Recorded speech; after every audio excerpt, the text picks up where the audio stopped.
दोस्तों, स्वागत है आपका हमारे YouTube channel learn and adopt पे। तो ये हमारा दूसरा वीडियो है। हमारा पहला वीडियो जो था उस पे आप लोगों का जिस तरह से प्यार आया कि शुक्रगुजार हूँ और आप लोगों से कुछ यही उम्मीद करता हूँ कि इसी तरह जो है आप अपना जो है लाइक शेयर एंड सब्सक्राइब करते रहें और हमारे चैनल के वीडियोस देखते रहें और अपने नॉलेज में भरपूर इजाफा करते रहें।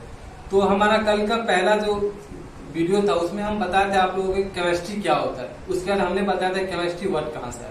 तो आज हमारा दूसरा वीडियो और हमारा आज का टॉपिक है who is the father of chemistry. Chemistry रसायन शास्त्र का पिता किसे कहा जाता है। फादर ऑफ केमिस्ट्री के रूप में हम कई साइंटिस्ट आते हैं जिन्होंने अपना केमिस्ट्री में अहम योगदान दिया, लेकिन कुछ साइंटिस्ट है जो ज्यादातर इसमें काम किए और बहुत अच्छा काम किए। जैसे एक रॉबर्ट बॉयल है, फ्रेंच आयरलैंड के साइंटिस्ट रॉबर्ट बॉयल है। फिर आते हैं कि एंटोनी लेवाजियर, फ्रेंच के साइंटिस्ट है एंटोनी लेवाजियर। और उसके बाद रशियन साइंटिस्ट है मेंडलीव, यानी जिसने पीरियोडिक टेबल ऑफ एलिमेंट दिया। तो लेकिन ये सब साइंटिस्ट जो है ये 17th और 18th सेंचुरी की बात है।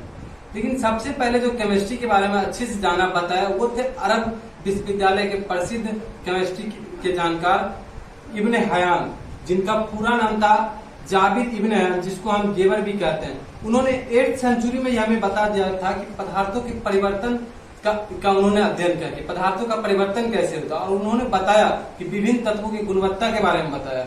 तो केमिस्ट्री के बारे में सबसे पहले अगर किसी को बताया जिसने नॉलेज लिया, जिन्होंने ध्यान दिया, तो वो आते हैं वही जाबिर इब्ने हयान।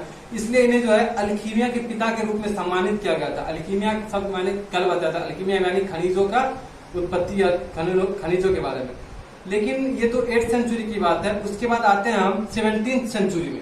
रॉबर्ट बॉयल नाम के ये आयरलैंड के एक साइंटिस्ट थे जिन्होंने हमें ये बताया कि केमिस्ट्री में उन्होंने विकास कैसे हुआ। उनका एक महत्वपूर्ण कार्य था द स्केप्टिकल केमिस्ट। स्केप्टिकल यानी अविश्वासी। पहले लोग अविश्वासी थे, इंसान को कुछ पता नहीं था तो वो समझते नहीं थे कि किस तरह से कोई पदार्थ बना है, पदार्थ का गुण क्या है। लेकिन हमें रॉबर्ट बॉयल ने ये बताया कि पदार्थ जो है किस तरह से बना है और सब पदार्थ जो है अलग अलग तरीके से बनता है। सब पदार्थ का जो है अलग अलग गुण होता है, अलग अलग उसका जो है संरचना होता है। उसके बाद हमारा जो 17th सेंचुरी के बाद 18th सेंचुरी में आते हैं फ्रांस के एक वैज्ञानिक है जिनका नाम है एंटोनी लेवाजियर, जिनको मेन तौर पे केमिस्ट्री का फादर माना जाता है। इनका प्रमुख काम ये था कि इन्होंने हमें बताया कि रासायनिक रिएक्शन कैसे होता है। इन्होंने सबसे महत्वपूर्ण काम किया रासायनिक रिएक्शन को समझाने में। इसलिए इनको जो है केमिस्ट्री के फादर कहते हैं, मॉडर्न ऑफ केमिस्ट्री कहते हैं, या केमिस्ट्री के केमिकल रिवोल्यूशन के फादर भी कहते हैं। यानी इन्होंने सबसे पहले जाना कि केमिकल यानी होता क्या, उसका रिएक्शन कैसे होता है। उसके बाद आते हैं ये रशियन वैज्ञानिक मेंडलीव, जिसका फुल नाम था डिमित्री मेंडलीव। उन्होंने हमें सबसे पहले पीरियोडिक टेबल ऑफ एलिमेंट बना के दिया। यानी उन्होंने अलग अलग किया कि ये एलिमेंट क्या, एलिमेंट में जो है उसमें धातु क्या होते हैं, अधातु क्या, उन्होंने अलग अलग करके बताया। हर एक का वो गुण बताया, उनका परमाणु नंबर बताया, उनका जो है मास क्या होता है ये बताया। तो आज हमने सीखा कि who is the father of chemistry. तो 4 लोग हमने देखा कि सबसे पहले रॉबर्ट बॉयल के बारे में जाना, एंटोनी लेवाजियर के बारे में जाना, फिर डिमित्री मेंडलीव के बारे में जाना। लेकिन मेन तौर पे जो है हम एंटोनी लेवाजियर के फादर ऑफ केमिस्ट्री मानते हैं, जिसे केमिकल रेवोल्यूशन का भी फादर माना जाता है। लेकिन सबसे पहले हमने ये सीखा, वीडियो में पहले देखे कि सबसे पहले केमिस्ट्री के बारे में अगर किसी ने पता किया पदार्थों के उसके परिवर्तन के बारे में, उसके धातु के गुण के बारे में, तो वो हमारे थे ये इब्ने हयान जो साइंटिस्ट थे।